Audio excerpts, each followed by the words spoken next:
Once upon a time, in a peaceful valley, there was a wise and compassionate monk who was known for understanding people's thoughts and helping them find wisdom and peace. One day, a troubled man arrived at the monastery where the monk lived. This man had been cheated many times in his life, which caused him financial problems and ruined his relationships. He had a hard time trusting people because he couldn't understand their true intentions.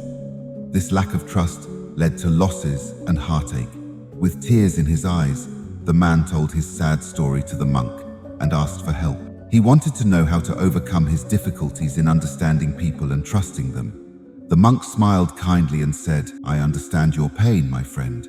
It's tough to understand how people behave, but I can teach you some ways to get better at it." He explained that, to understand people better, you should pay attention to their body language and expressions when they talk to you. This means watching how they move and act, not just listening to their words. Often a person's actions show more about what they really think and feel than what they say.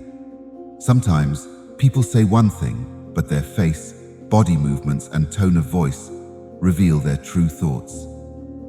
The monk promised to tell the man about 5 specific body language that can help him understand people better. The first thing to watch for is eye contact. When someone looks directly into your eyes while talking, it usually means they are engaged, being honest, or might be attracted to you.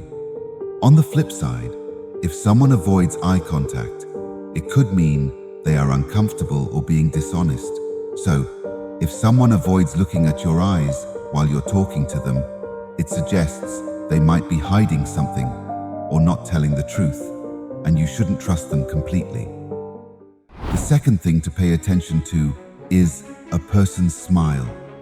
When someone smiles genuinely, it not only involves their mouth, but also their eyes. A real smile makes little lines around the eyes because the person is truly happy, but a fake smile usually only involves the lips. People often smile to hide what they're truly thinking or feeling. So, if you want to know if someone's smile is real, check if there are those little lines at the corners of their eyes. If you don't see those lines, it's likely that their smile is hiding something. The third thing to look out for is what people say about others. If you meet someone for the first time and they speak highly of their partner, colleagues at work, or friends, it's a good sign that they are probably a decent person themselves. When someone sees others as kind, polite, loving, and well-mannered, it's likely they have those qualities too. On the other hand, if someone talks badly about others behind their backs, describing them as manipulative and nasty, it could mean that this person may have those negative qualities themselves. In such cases, it's wise to be cautious and avoid getting too close to such a person. The fourth thing to watch for is how people's facial expressions and body language can reveal if they are lying. To spot someone who is lying, pay close attention to their facial expressions, body movements, and actions. If they avoid eye contact, seem restless, or steer clear of specific topics, it could be a sign that they are being deceptive. Liars often show discomfort or nervousness through defensive gestures like crossing their arms, telling inconsistent stories, or changing their tone of voice. All these signs suggest that someone might be lying, so it's important to be cautious when dealing with such a person. The fifth thing to consider is a person's posture, which can reveal their confidence or courage. If someone sits or walks with a straight back and spine, it means they feel good about themselves and their confidence is high. These people don't give up easily, and they are courageous. It's not easy to control or dominate someone with such strong self-esteem. On the other hand, if someone sits or walks with a bent or hunched back, it suggests that their self-esteem and morale are low. Such individuals are more susceptible to being controlled or dominated by others because they lack confidence and courage. The monk then continued, explaining that these are some of the ways we can learn about how someone is feeling or what their intentions are. But he also mentioned that he had 4 more valuable pieces of advice to share that would not only help understand people better, but also help you to improve your relationships with them.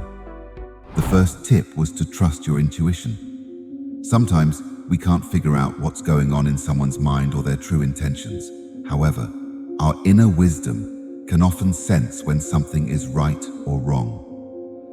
This sense comes from our subconscious mind, which has gathered a lot of knowledge and experiences over time. People often call this intuition a gut feeling, or a sense of knowing if something is right or wrong. The monk advised not to ignore these instincts because they can guide you well. Trusting your intuition can help you avoid being deceived and prevent many difficulties in your life. The second tip is to practice empathy and compassion. To really understand others, you need to learn to see the world from their perspective. Cultivating empathy and compassion means putting yourself in their shoes and trying to understand their emotions, thoughts, and experiences. By relating to their feelings and motivations, you can build understanding, reduce conflicts, and encourage kindness and empathy. This makes our lives and society more compassionate and harmonious for everyone. The third thing to do is practice mindfulness meditation. Mindfulness means paying attention to your thoughts and emotions. When your mind is calm and focused on the present moment, you make better decisions and respond to others more wisely. Mindfulness helps you understand how others feel, which leads to better communication and fewer problems. By staying in the present moment, you make smarter choices and avoid unnecessary conflicts. Practicing mindfulness can make your life more peaceful and understanding. It allows you to handle situations with clarity and empathy, helping you prevent future troubles. So, embrace mindfulness, and it will improve your relationships and bring harmony into your life. The fourth thing to do is seek wise advice. If you have doubts or can't make a decision, it's a good idea to ask for guidance from wise, trusted friends, mentors, or older people. They have valuable wisdom and a different perspective that can help you. After the monk shared this advice, he became silent. The man was emotional, with tears in his eyes, as he released the mistakes he had made in the past. But he was also happy because he now knew how to correct those mistakes. He thanked the monk from his heart, bowed to him, and left. Over the next 2 weeks, the man diligently practiced the monk's teachings. Gradually, he developed a better understanding of others and himself. He no longer carried the burden of constant mistrust, and his relationships became more honest and authentic. So, if you also want to learn to understand people better and improve your relationships, adopt these teachings in your life. This will help you live a life filled with understanding, safety, and joy.